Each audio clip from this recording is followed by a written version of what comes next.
Hacımazan kimi tanınan iş adamı Ramazan Zeynalova məxsus olduğu deyilən Sir M məhdud məsuliyyətli cəmiyyətinin vergi borcu yaranıb. Bir xəbər media Qaynar Info isnadən xəbər verir ki, şirkətin Dövlət Vergi Xidmətinin 6 saylı ərazi vergilər baş idarəsinə vergi borcu 218.735 manatdır.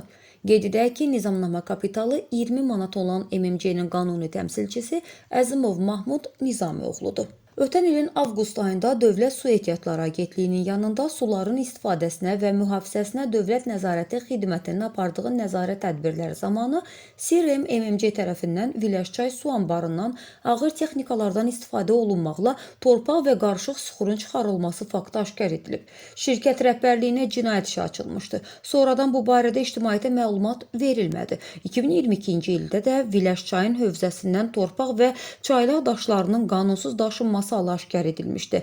Məlumata əsasən ərazidən gündəlik olaraq 90-100 yük maşını torpaq və daş daşınır. Şirkətin də qeyri-rəsmi olaraq iş adamı Ramazan Zeynalova məxsus olduğu bildirilir. Onu da bildirək ki, Masallı rayonunda yerləşən Viləş Palas otelinin də Ramazan Zeynalova məxsus olduğu iddia olunur.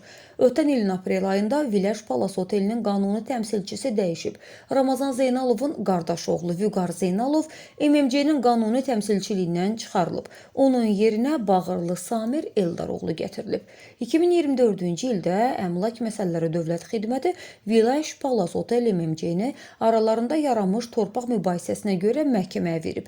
İddialara görə otelin yerləşdiyi ərazinin əhəmiyyətli hissəsi Viləş Palas Otel MMC rəhbərliyi tərəfindən zəbt olunub. Hazırda da tərəflər arasında məhkəmə çəkişməsi davam edir.